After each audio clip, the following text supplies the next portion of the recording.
ইউরোপে অটোমানদের দীর্ঘ সামরিক অভিযানগুলো সফল হলেও আক্রমণ চালানো প্রায় প্রতিটি রাজ্যেই তাদের পড়তে হয় তীব্র প্রতিরোধের মুখে।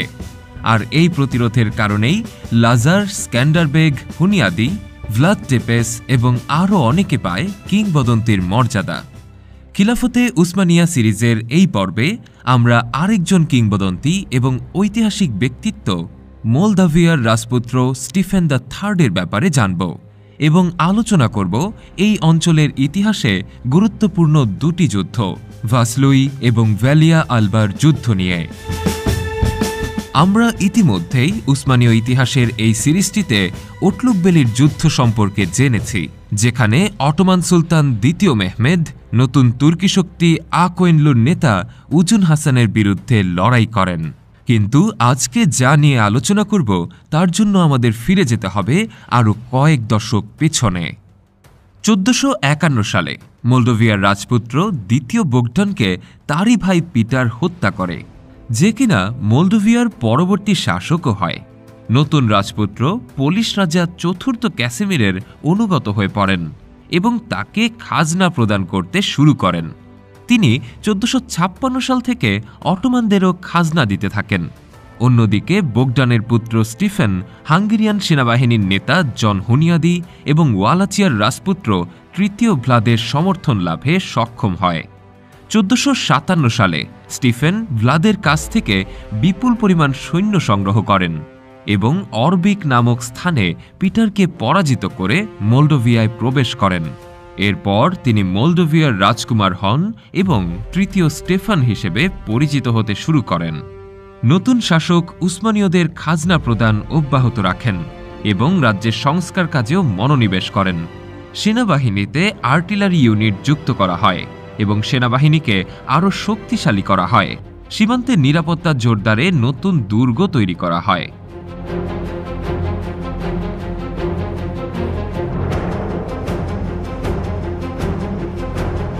এদিকে স্টিফেন পোল্যান্ডের খটিন শহর তার কূটনৈতিক এবং সামরিক ক্ষমতা বলে দখল করে নেন। তার প্রতিপক্ষ পিটার মূলত এ সময় ট্রান্সিলভেনিয়াতে নির্বাসনে ছিলেন, তাই এই সুযোগে তিনি হাঙ্গেরির সুরক্ষায় থাকা এই অঞ্চলটিতে আক্রমণ চালান। তার পুরনো মিত্র তৃতীয় ভ্লাদ 1462 সালে রাডুর কাছে পরাজিত হয়ে ক্ষমতা হারান, যে কিনা উসমানীয়দের প্রতি অনুগত ছিল। স্টেফান এই সুযোগে 1465 সালে কৌশলগত শহর চিলিয়া দখল করে নেয়, যা দানিউব দ্বীপের উপর তার নিয়ন্ত্রণ প্রতিষ্ঠা করতে সাহায্য করে। 1466 সালে ট্রান্সিলভেনিয়াতে হাঙ্গেরিয়ান বিরোধী বিদ্রোহতে পূর্ণ সমর্থন দেন স্টিফেন। 1467 সালের শেষের দিকে হাঙ্গেরির রাজা প্রথম ম্যাথিয়াস ট্রান্সিলভেনিয়ার বিদ্রোহ মোকাবেলা করেন এবং 20 থেকে 40,000 সৈন্য এবং কয়েকশো কামান সমেত একটি সেনাবাহিনী নিয়ে মোলডোভিয়ায় আসেন। এ সময় বাইয়া নামক স্থানে স্টিফেন এবং তার 15,000 শক্তিশালী সেনাবাহিনী হাঙ্গেরিয়ানদের পরাজিত করতে সক্ষম হয়। এই যুদ্ধে স্টিফানের সেনাবাহিনীর হাতে 10,000-এরও বেশি হাঙ্গেরিয়ান সেনা নিহত হয়। এমনকি স্বয়ং ম্যাথিয়াসও এই যুদ্ধে আহত হন। মোলডোভিয়ান রাজপুত্র পরের কয়েক বছর বিভিন্ন সময়ে ট্রান্সিলভেনিয়া আক্রমণ করেন, যদিও এক পর্যায়ে তাকে নিজের রাজ্যই রক্ষা করতে হয়। 1470 সালের গ্রীষ্মে তিনি লিপনিকের গোল্ডেন হোর্ডকে তাদের সর্বশেষ যুদ্ধে পরাজিত করেন। সেই বছরের শেষের দিকে তার প্রতিদ্বন্দ্বী পিটার মোলদোভিয়া আক্রমণ করলেও শেষমেশ টার্গু নামক স্থানে পরাজিত হয়। তারপর তাকে হত্যা করা হয়। এই সময় মূলত মেহমেদ দ্য সেকেন্ড এবং স্টিফেনের মধ্যকার সম্পর্ক দুর্বল হতে শুরু করে। 1471 সালে অটোমানরা স্টিফেনদের কাছে প্রস্তাব করে চিলিয়া যেন ওয়ালাচিয়ানদের নিয়ন্ত্রণে দিয়ে দেয়া হয়, কিন্তু স্টিফেন তা প্রত্যাখ্যান করেন এবং 1472 সালে উজুন হাসানের সাথে অটোমানদের বিরুদ্ধে ষড়যন্ত্র শুরু করে। পরের বছর স্টিফেন অটোমান আকোয়েনলু যুদ্ধের সময়টা তার সুবিধার জন্য ব্যবহার করেন এবং ওয়ালাচিয়া আক্রমণ করে রামনিকু সারাতে রাডুকে পরাজিত করেন এবং বাসারব তৃতীয় লাউতাকে সিংহাসনে বসান। এদিকে 1473 সালে ওটলুকবেলির যুদ্ধে অটোমানরা আকোয়েনলুকে পরাজিত করে। এতে করে অটোমানদের পূর্ব সীমান্ত এখন সম্পূর্ণভাবে সুরক্ষিত হওয়ায় সুলতান মেহমেদ পুনরায় ইউরোপের দিকে দৃষ্টি দেন। বছরের শেষ নাগাদ রাডু পুনরায় ক্ষমতায় আসেন। 1474 সালে লাউতা স্টিফেনের প্রত্যক্ষ সমর্থনে ক্ষমতা আবারও পুনরুদ্ধার করেন। অটোমান সুলতান এইসবে আর প্রশ্রয় না দিয়ে স্টিফেনের উদ্দেশ্যে একটি আলটিমেটাম পাঠান। তিনি বলেন স্টিফেনকে প্রথমত পুনরায় খাজনা প্রদান শুরু করতে হবে, চিলিয়ার নিয়ন্ত্রণ ফিরিয়ে দিতে হবে এবং ওয়ালাচিয়ায় তার আক্রমণ বন্ধ করতে হবে। স্টিফেন এই আলটিমেটাম প্রত্যাখ্যান করায় সুলতান রুমেলিয়ার গভর্নর হাদিম সুলেমান পাশাকে দায়িত্ব দেন, যিনি কিনা একসময় ভিনিসিয়ানদের দ্বারা নিয়ন্ত্রিত স্কোডার আক্রমণে ব্যস্ত ছিলেন। তিনি হাদিম সুলেমান পাশাকে বলেন দ্রুতই তার অভিযান শেষ করতে এবং তার সৈন্যদেরকে নিয়ে মোলদাভিয়ার অভিমুখে অগ্রসর হওয়ার জন্য। সুলেমান 1474 সালের সেপ্টেম্বরে সোফিয়ায় পৌঁছান। এ সময়ে অটোমানদের সৈন্য সংখ্যা প্রায় 50,000 থেকে 1,50,000-এর মধ্যে ছিল। আমরা আরও জানতে পারি প্রায় 20,000 বুলগেরিয়ান সোফিয়াতে সুলেমান পাশার বাহিনীতে যোগ দেয়। এদিকে স্টিফেন জানতেন যে অটোমানদের আলটিমেটাম গ্রহণে অস্বীকৃতির ফলে তারা শীঘ্রই আক্রমণের শিকার হবে, তাই তিনি হাঙ্গেরি, পোল্যান্ড এবং পোপের কাছে সাহায্যের জন্য বার্তা পাঠান। তার 10,000 সৈন্যের সেনাবাহিনীতে নিয়োগ দেওয়া হয় আরও কয়েক হাজার মোলডোভিয়ান জনসাধারণ, 2,000 পুলিশ, 2,000 হাঙ্গেরিয়ান এবং 5,000 শেকেলি। ফলে তাদের সৈন্য সংখ্যা প্রায় 30 থেকে 40,000-এর মধ্যে পৌঁছায়। তাছাড়াও স্টিফেনের কাছে 20টি কামান এবং হ্যান্ড গানারের একটি ছোট ইউনিটও ছিল। 1474 সালের নভেম্বরে সুলেমান দানিউব অতিক্রম করেন। তিনি তার সৈন্যদের 2 সপ্তাহ বিশ্রামের জন্য সময় দেন এবং তারপরে বুখারেস্টের দিকে আসেন, যেখানে লাইওতার সৈন্যদলও তাদের সাথে যোগ দেয় এবং সেখান থেকে তারা মোলডোভিয়ার দিকে যাত্রা অব্যাহত রাখেন।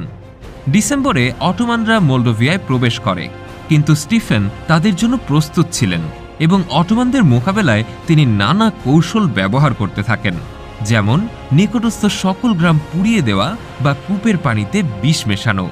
তাছাড়াও তারা গ্রামবাসীদের অন্যত্র সরিয়ে নেন।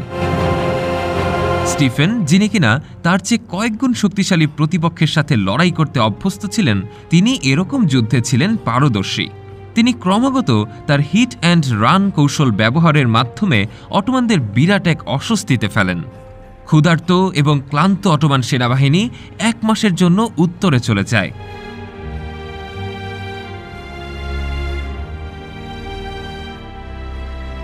10 জানুয়ারি 1475-এ ঘন কুয়াশা, বৃষ্টি আর হিমশীতল তাপমাত্রার মধ্যে সুলেমান সিদ্ধান্ত নেন যে ভাসলুয়ের দক্ষিণে তার সৈন্যরা বিশ্রাম নিতে পারবে এবং একই সাথে মোলডোভিয়ান সৈন্যবাহিনীর আগমনের জন্য অপেক্ষা করবে। অটোমান সৈন্যরা যখন এই এলাকার একমাত্র সেতুর উপর দিয়ে নদীর অন্য পাশে যেতে শুরু করে, ঠিক তখনই উত্তরে মোলডোভিয়ার যুদ্ধড্রামের শব্দ শোনা যেতে শুরু করে। পুরো মোলডোভিয়ার বাহিনী তাদের সামনেই রয়েছে ভেবে সুলেমান ঘন কুয়াশায় তাদের সৈন্যদের এগিয়ে যেতে নির্দেশ দেন এবং নদীর পশ্চিম দিকে ফরমেশন গঠনের নির্দেশ দেন। ড্রামরোল তখনও চলতে থাকে এবং আরও উসমানীয় সৈন্য নদী পার হয়ে কাদার মধ্য দিয়ে এসে উত্তর প্রান্তে অবস্থান নিতে থাকে। অটোমানরা এমন এক উপত্যকায় প্রবেশ করে যা ছিল সংকীর্ণ এবং তাদের অশ্বারোহী ইউনিটের জন্য একেবারেই অনুপযুক্ত। অবশেষে অটোমান সেনারা মোলডোভিয়ার সৈন্যদের মুখোমুখি হয়। স্টিফেনের অশ্বারোহী বাহিনী উসমানীয়দের ফ্লাঙ্কগুলোতে আক্রমণ করে, যেন তারা উপত্যকার আরও গভীরে প্রবেশ করতে প্রলুব্ধ হয়। স্টিফেন তার সেরা সৈন্য মোলডাভিয়ান পেশাদার এবং শেকেলি ইউনিটগুলোকে এখানে রেখেছিল, কিন্তু তারাও ধীরে ধীরে পিছু হটতে শুরু করে। অটোমানদের অগ্রসর হওয়ার নির্দেশ দেওয়া হয়, কিন্তু মোলডোভিয়াররা একটি নির্দিষ্ট স্থানে এসে থামলে তারা অবাক হয়।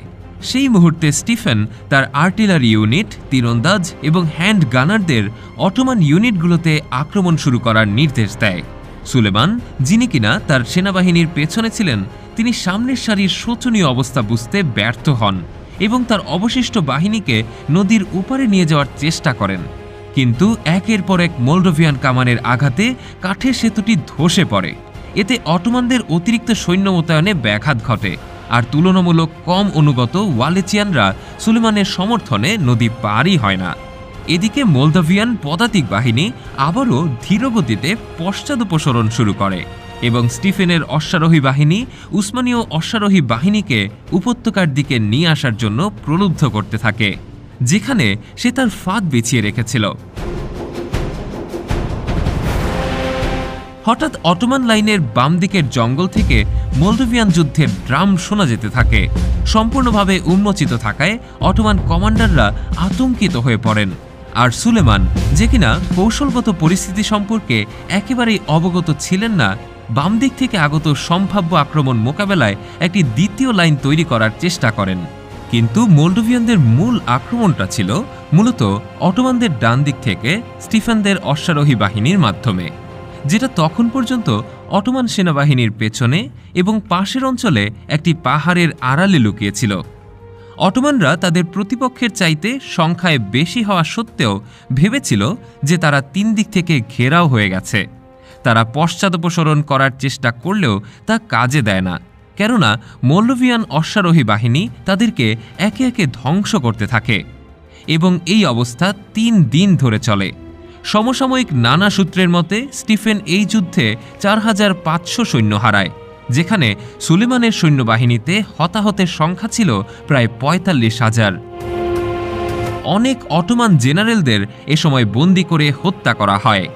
মোলডোভিয়ান এই বিজয় ছিল এখন পর্যন্ত অটোমানদের বিরুদ্ধে খ্রিস্টান বাহিনীর সবচেয়ে বড় বিজয়গুলোর একটি। আর এই সাহসিকতার জন্য স্টিফেন পোপের কাছ থেকে অ্যাথলেটা ক্রিস্টি অর্থাৎ চ্যাম্পিয়ন অফ ক্রাইস্ট খেতাব অর্জন করেন। স্টিফেন জানতেন যে তাকে আবারও অটোমানদের মুখোমুখি হতে হবে। অবাক করার বিষয়ে এত বড় বিজয়ের পরও তার প্রতিবেশীরা তার প্রতিরক্ষায় সাহায্য প্রদানে ছিল একেবারেই অনিচ্ছুক। মেহমেদ বুঝতে পারেন তাকে নিজের হাতেই ব্যবস্থা নিতে হবে। তিনি 1476 সালের গ্রীষ্মে 1 লাখেরও বেশি সৈন্য সমেত মোলডাভিয়ায় আসেন। ক্রাইমিয়ান খানাতে অবস্থিত তার মিত্ররা পূর্ব দিক থেকে বেসারাবিয়া আক্রমণ করেন। মেহমেদ কৃষ্ণ সাগর উপকূলে আকারম্যানের গুরুত্বপূর্ণ দুর্গ দখল করে নেন, যেটা ছিল অভিযানের অন্যতম গুরুত্বপূর্ণ একটা অংশ। স্টিফেন বুঝতে পারে যে খোলা মাঠে অটোমান সেনাবাহিনীর মুখোমুখি হলে বিপর্যয় নিশ্চিত, তাই সে তার পূর্বের কৌশলগুলোই বেছে নেয়, অর্থাৎ অ্যাট্রিশন ওয়ারফেয়ার। মেহমেদ সুলতানের ভুলের পুনরাবৃত্তি করেন না এবং তার সরবরাহ লাইনের নিরাপত্তা নিশ্চিত করে ধীরে ধীরে অগ্রসর হতে থাকেন। অবশেষে স্টিফানের 30,000 শক্তিশালী সেনাবাহিনী 26 জুলাই 1476 সালে ভ্যালিয়া আলবাতে মেহমেদের বিশাল বাহিনীর মুখোমুখি হয়। মোলডোভিয়ানরা অটোমানদের অগ্রযাত্রাকে বাধা দেওয়ার জন্য আগুন এবং গ্রীষ্মের প্রখর তাপকে ব্যবহার করে। যে পথ অনুসরণ করে অটোমানদের আসার সম্ভাবনা ছিল, সে পথের আশেপাশের বন জঙ্গলে মোলডোভিয়ান বাহিনী আগুন লাগিয়ে দেয় এবং এতে অটোমান বাহিনী ব্যাপক হতাহতের শিকার হয়। তার চাইতেও বেশি ক্ষতি করে মোলডোভিয়ান কামান এবং হ্যান্ড গানাররা। অটোমানরা মোলডোভিয়ানদের চেয়ে সংখ্যায় বেশি ছিল এবং এই একটি কারণেই মোলডোভিয়ানদের দ্বারা নির্মিত অস্থায়ী ব্যারিকেডগুলো অটোমানরা শীঘ্রই ভেঙে ফেলতে সক্ষম হয়। যুদ্ধের মোড় ঘুরিয়ে দেওয়ার মতো একটি গুরুত্বপূর্ণ মুহূর্ত বুঝতে পেরে স্টিফেন সুলতানের বাহিনীর উপর তার 4000 শক্তিশালী অশ্বারোহী বাহিনীকে আক্রমণের নির্দেশ দেয়, কিন্তু তারা খুব একটা সুবিধা করতে পারে না। উল্টো মেহমেদ তার ঘোড়সওয়ারকে পাল্টা আক্রমণ করার নির্দেশ দেন, যা আরও বেশি কার্যকর ছিল। কিন্তু তার এই সাফল্য ছিল ক্ষণস্থায়ী, কেননা স্টিফেনের 1000 অশ্বারোহী জঙ্গলের ভেতর লুকিয়েছিল, যারা অটোমান অশ্বারোহী বাহিনীর উপর আক্রমণ করে। তার প্রত্যক্ষ সম্পৃক্ততা ছাড়া এই যুদ্ধ জয় সম্ভব নয় বুঝতে পেরে মেহমেদ তার বাহিনীকে একত্রিত করে জোরালো এক আক্রমণ করে, যাতে মোলডোভিয়ানদের প্রতিরক্ষা চূর্ণ বিচূর্ণ হয়ে যায়। এ সময় একদিকে অটোমান জেনেসারিরা ঘন জঙ্গলে মোলডোভিয়ান সৈন্যদের খুঁজে খুঁজে মারতে থাকে, অন্যদিকে অটোমান রিইনফোর্সমেন্ট মলদোভিয়ান বাহিনী যাতে পালাতে না পারে সেদিকে লক্ষ্য রাখে। পুরো জঙ্গল এক পর্যায়ে মৃতদেহে পরিপূর্ণ হয়ে যায়। এই পরাজয় রোমানিয়া এবং মলদোভিয়ার ইতিহাসে একটি কালো অধ্যায় হয়ে থাকে।